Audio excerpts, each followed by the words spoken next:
vou passar a palavra à apresentação do Fórum da Administração. Forum of West African Tax Administrations has the floor. Tem palavra. The Ecowas Parliament Speaker, Honorable Kamara Pinto Ajasatu,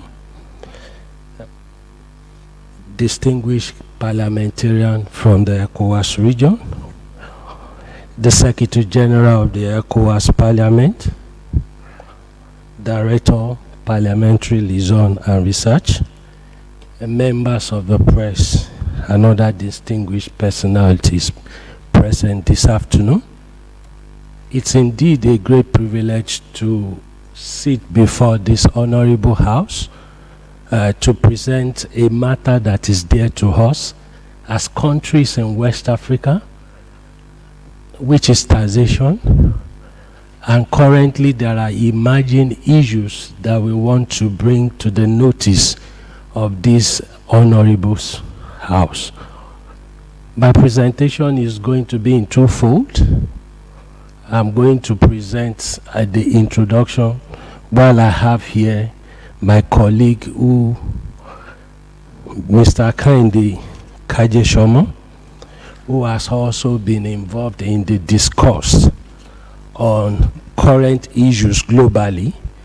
And you will agree with me that West Africa in particularly needs to be up to date in terms of what happens to us, in terms of how taxing rights are distributed globally, so that we will not end up being on the table one more time.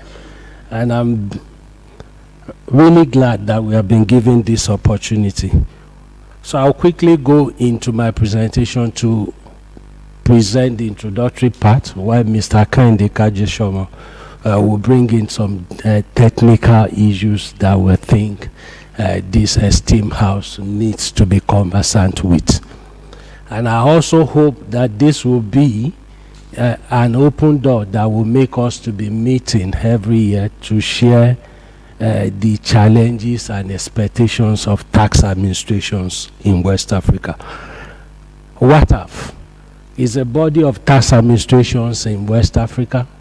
We have 15 member countries, and the core mandate of Wataf is to encourage strong collaboration and sharing of information among our members towards improving the quality of tax administrations. And how do we do this? We hold capacity building events for tax administrators in West Africa. We organize high-level discourse where current issues that affect us as tax administrations are discussed. I will go quickly through the highlight of the things we have done over the past 11 years, because Wataf was established on September 11, 2011 in Abuja.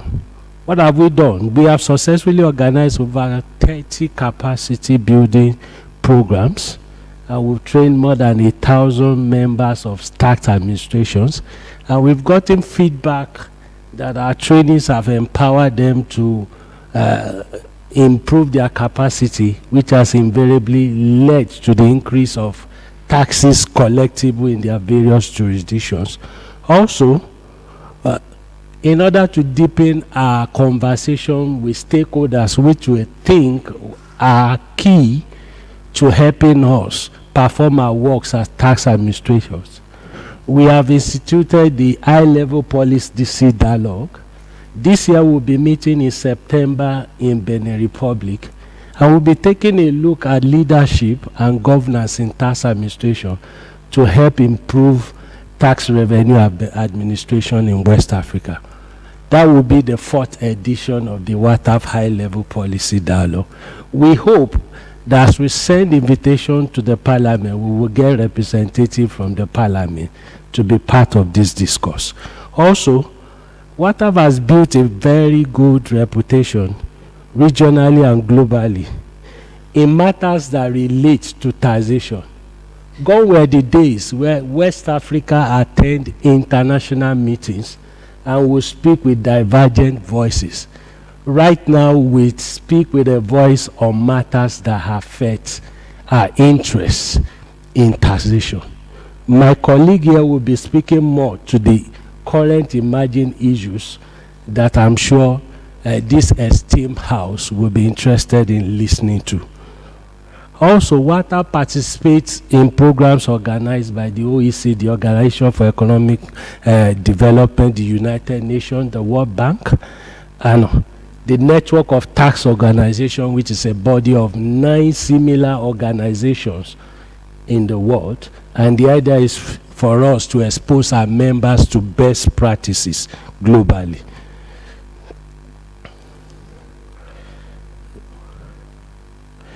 So why are we here? We've done an environmental scan, and we are taking cognizance of what is the economic outlook. And when we look at the operating environment in West Africa, you find out that the region, like every other region in the world, has been impacted by the pandemic COVID-19. And what means is it has affected our economy, it has affected business activities, and that is where we ought to benefit by collecting our revenue. According to the World Bank estimate, that the economy of West Africa and Central Africa will grow at 4.2% in 2022 and 4.6% in 2023. If we take a deeper look, it has deeper repercussion for us as countries, especially developing countries. Also, when we take a look at the contribution of taxes to our GDP, it's sad to note that in West Africa we have the lowest tax to GDP ratio in the world. There's a global estimate, and when we place West Africa even alongside other countries in Africa, we find out that West Africa is behind. Some of our members are even hovering around 6% against the recommended level of tax to GDP ratio. And what that means, it means we will continue to look up to others to fund our development programs. It means we will be asking for borrowing money, which is also what has been happening globally, and is even best seen in developing countries. We are borrowing to fund our development, and that necessitated our call to the parliament so that we can amplify the collective desire of tax administration in West Africa to elicit the support we need to make tax administration and tax revenue the bane of our development. The slide up there is just figures. It's telling us the story I've just spoken in word. It shows where we are, so I will move away. There are statistics that are publicly available, but behind the statistics is a story that we need to put our money where our mouth is.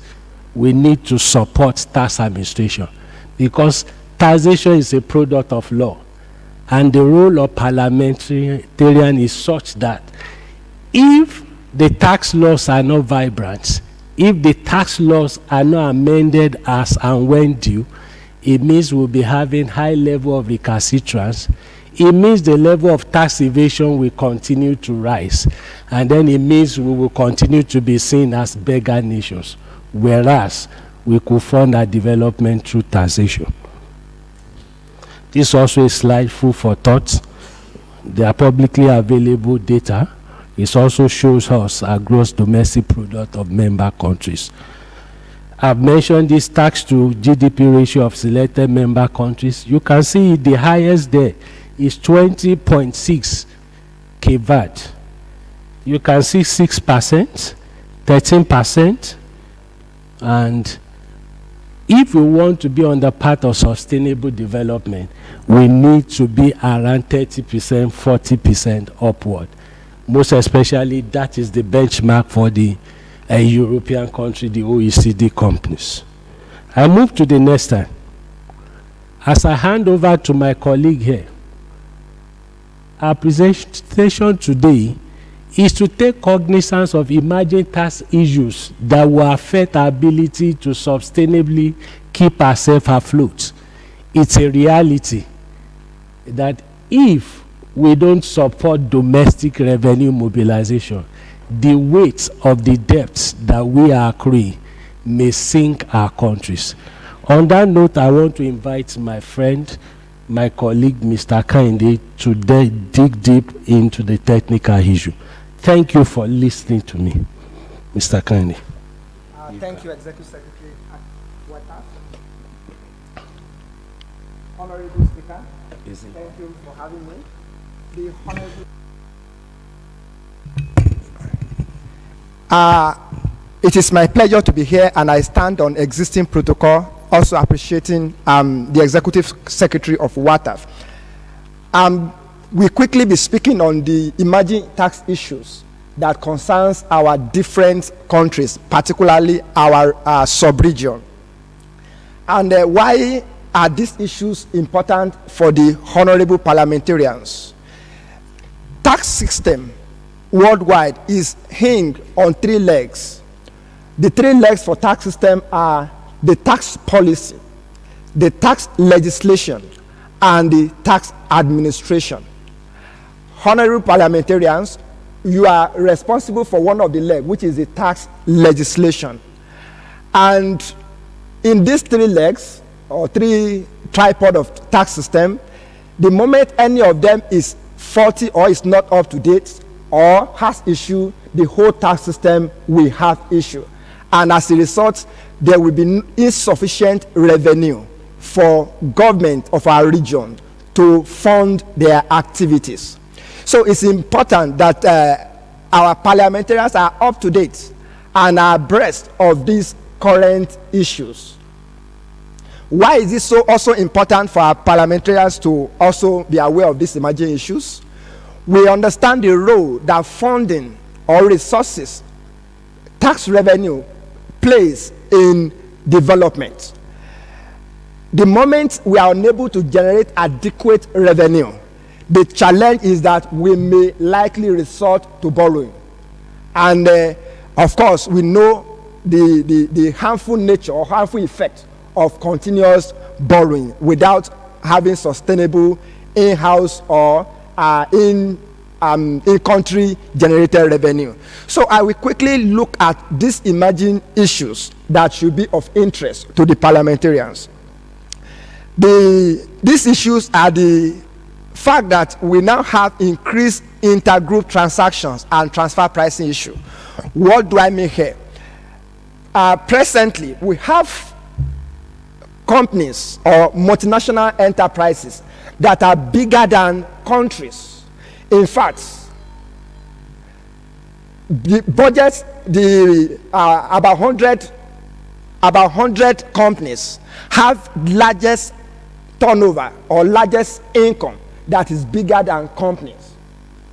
So, and what these entities go is that they go around the world, and that's why they are called multinationals. They have companies, the group of companies around the different countries. And what they do is they, through tax planning, shift profits that should have been paid in one jurisdiction or one region. They shift it to another region where tax will not be paid. For example, they can make revenue in our region and the tax will not get paid because that tax will be shifted to another jurisdiction we call tax haven. For example, we have the so-called Bermuda, Panama, and Jersey, Cayman Island, all those places where taxes are not being paid. They take profit they generate from our sub-regions, they take it to those places, and they are not being paid. How do they do it? They do it through what we call transfer pricing. Another issue that should be on interest is the issue of base erosion and profit shifting. They use different means to erode the tax base. That is the income that tax should have been applied on. They try as much as possible to use what we call tax planning schemes to reduce those taxes that should have been paid in our regions. Another issue that is of a burning issue is the issue of crypto and digital assets, where most of our people now go into, or they have their assets in crypto or digital assets, which are not being subject to taxation, and which, if we continue to be able to sustain our economy, we should also look at, because we shouldn't forget the fact that as long as income is generated, whether the income is generated through physical means or through digital assets, there should be taxation. All income or all assets should be subject to tax as appropriate. The next one is the issue of a digital economy, which I also want to call our attention to. And what is the issue about this digital economy? In few years back, if any company want to generate income from our countries, they will come establish physical presence, do the business, make profit, we tax those profits. But now what has happened is, through digital means, these entities can come, do the same business, earn the same income, but they will not have what we call physical presence or taxable nexus. And based on tax rule, without taxable presence, there cannot be no taxation. So it's possible to generate income and not have taxable presence in that jurisdiction where that income is being generated. Now, because the nature of businesses has changed, they don't have physical presence now. They still generate income, but our laws still rely on physical presence to tax. So the tax authorities are not able to subject those income to taxation. They make those income, they go away with it without taxation. What can we do about it in tax administration? There's nothing, because taxation is law. Without taxation, without law, there's no taxation.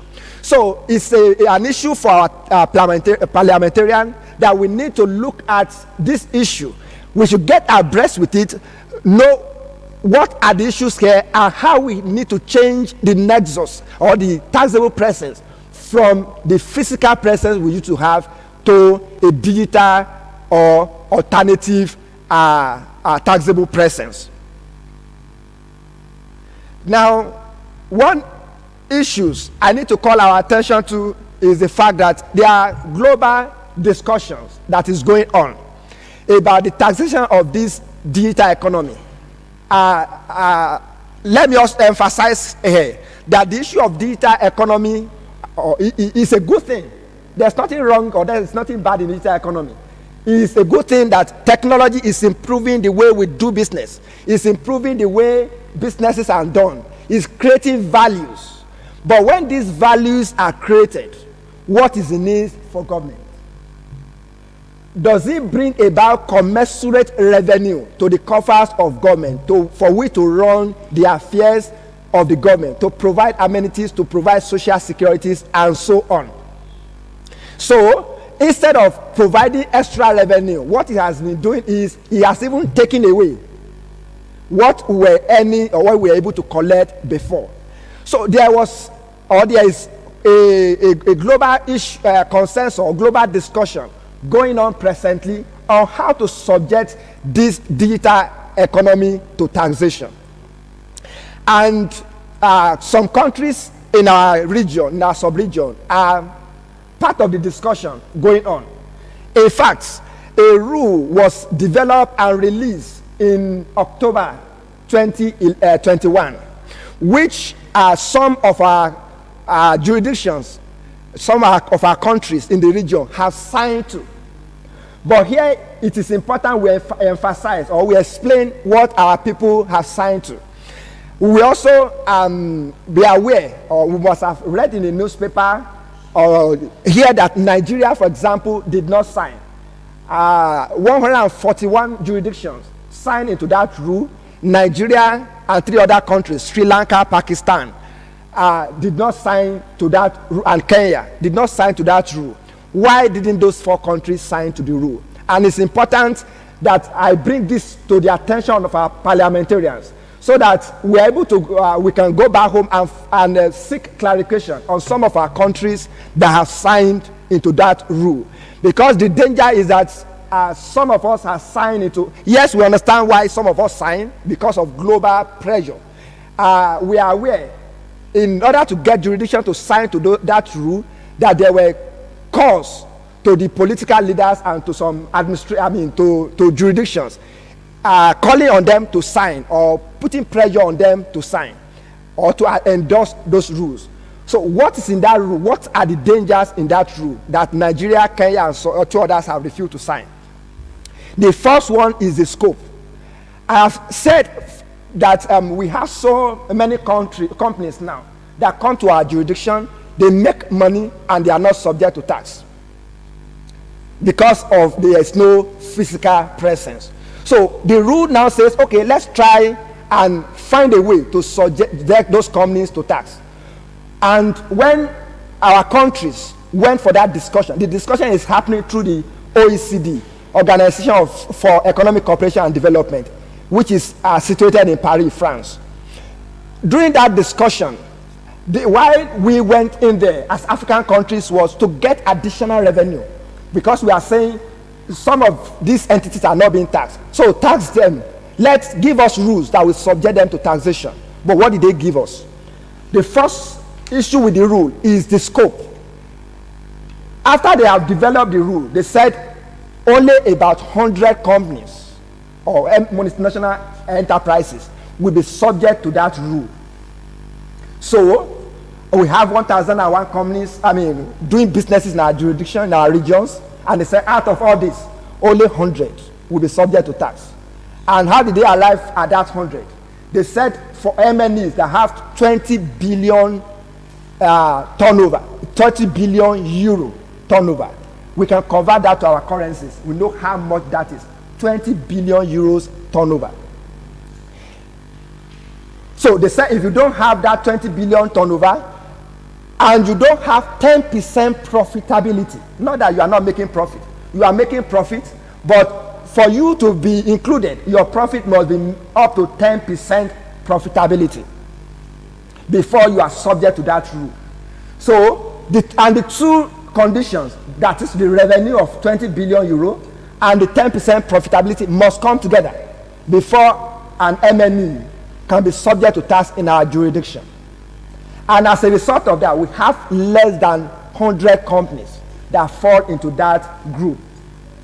It wouldn't have been an issue if you subject those 100 companies to tax, and we find another way to tax others that are not covered in that rule. But that is not to be.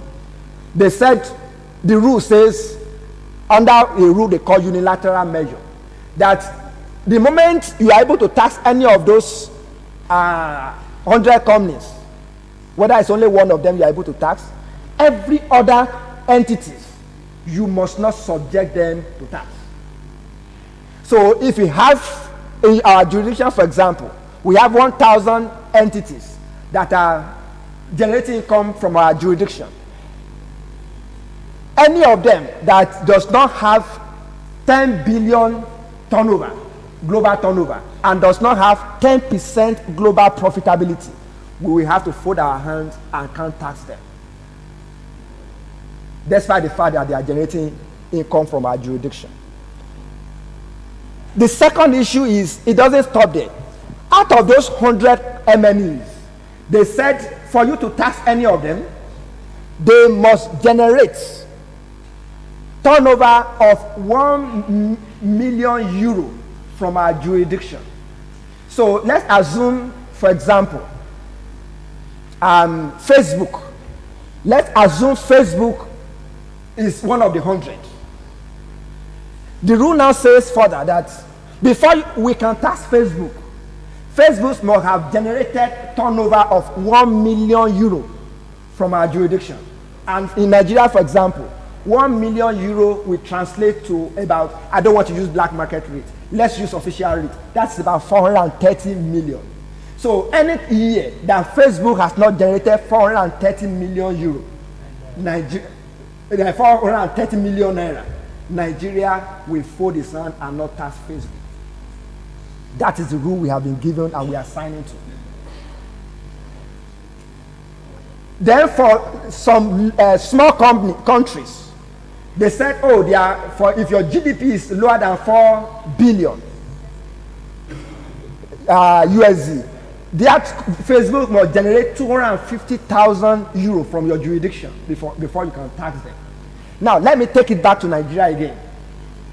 A small company in Nigeria, we make 25, a Nigerian company, we make 25 million naira. We tax that Nigerian company. But a foreign company, we make 400 million. We say, oh, you have not reached 430 million. We cannot tax you. Why our Nigerian company will be taxed? That is the rule they are expecting us to sign to. Another issue is the issue of what they call mandatory dispute resolution mechanism. Presently, when tax issue arise in our jurisdiction, what we do is with disputes, we try to resolve. If we can't resolve, is go to our courts, and our court decide those issues. One of the things they have also brought in is the fact that all those companies will not be subject to our domestic legal jurisprudence. They will be subject to international mandatory binding resolution mechanism, in short, arbitration. So that means anytime you subject that company to tax and they believe they shouldn't be taxed, what they do is they lodge arbitration in the foreign land, and we are unable to collect. So those are the issues we must be abreast of. What will be the implication? Nigeria, for example, we have run the rules. The tax administration in Nigeria, we have run the rules, and what we discover is that out of those 100 companies they are even talking about, from the rule I spoke about on scope and Nexus, the in-house 430 million naira or 1 million euro, it is only about 10 companies that will be subject to tax, those foreign companies. So we only subject 10 foreign companies to tax, and we abandon all of them. So what we are going to get is, instead of having, don't forget I said we went there to get extra money, but what we end up getting is we are going to lose money. So the little we are getting, we are even going to lose that little. And that is why it is important that we are wary. I mean, if it is, we should look at it. If it favors us, we should sign, we should endorse, we should go ahead. But if we are able to run the rules and we see that it's a danger for us, because of course it's a warning signal to us in Africa and in West Africa particularly. So that is one of the issues. And the nexus I've spoken about, the issue of physical presence, is also go back to you, our dear honorable parliamentarians. If the law now, our present law requires physical presence, and the digital company don't have that physical presence, what do we need to do, our parliamentarians, is to change the law.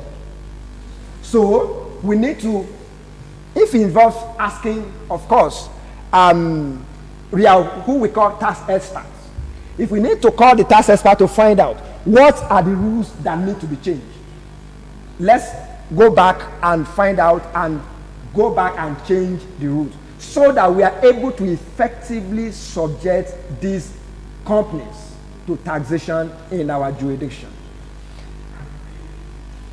Finally, I mean, quickly, because of there are so many issues, but because of time, I will quickly go to the issue of domestication of rules, international rules. One of the challenges we have in Africa is the issue of our double taxation agreements, the fact that they allow for tax planning. But what has happened is that a rule was developed called the multilateral instrument for jurisdictions to be able to correct those challenges in their tax treaties, the tax agreements. Unfortunately, some of us have signed, but most of our parliamentarians has not domesticated or enacted those agreements into laws. So what has happened is that those tax abuse continues. So we need to go back, call the tax administration, let's get those rules, the MLI, multilateral instrument that have been signed to, and let's have them enacted into law so as to enable those loopholes in our tax treaties to be plugged. And finally is the issue of exchange of information or assistance. There are so many agreements regarding the issue of mutual assistance in tax matters between tax administration. Some of our administrations have signed into these agreements, which need, in some instances, to be implemented, domesticated, ratified, and implemented. For example, there's one rule called Multilateral Competent Authority on Common Reporting Standard. And what that rule does is that tax administrations are able to collaborate to the extent that information regarding non-resident we are able to supply, and other countries will also supply us information regarding our resident. And in doing that, some of our residents that have been evading tax, we are able to get such information, and we are able to collect those taxes. I can use Nigeria as example. Using this agreement, just from about 7 taxpayers that have stashed money, that have evaded tax, Nigeria was able to generate so much that we are able to cover, even from just 2, we are able to cover all what we have expended in administering the rules. And after we broke even from the 2 taxpayers, every other ones are additional collection. So we have all these tax agreements that will enable us. And another one is the assistance in collection. The digital economy we talk about. If an entity is not in our jurisdiction and has evaded our tax, how do we get that entity to pay the tax? There's the assistance in collection. We enable our jurisdiction to ask the tax administration of the other jurisdiction to help collect that tax and remit that amount that have been lost back to us. So those are the issues that we bring to the table of our parliamentarians, so that we are able to look at this, make necessary correction in laws where necessary, and where we need to domesticate agreements, we are able to domesticate those agreements. In conclusion, call for action. Our members, ECOWAS members, we have to rethink our political economy. For example, where were we? I spoke about the rules that have just been negotiated that is not favorable to us. The question is, where were we when those agreements were being negotiated? So we need to rethink our political economy. When they were calling us, making pressure on our governments to endorse, where were we?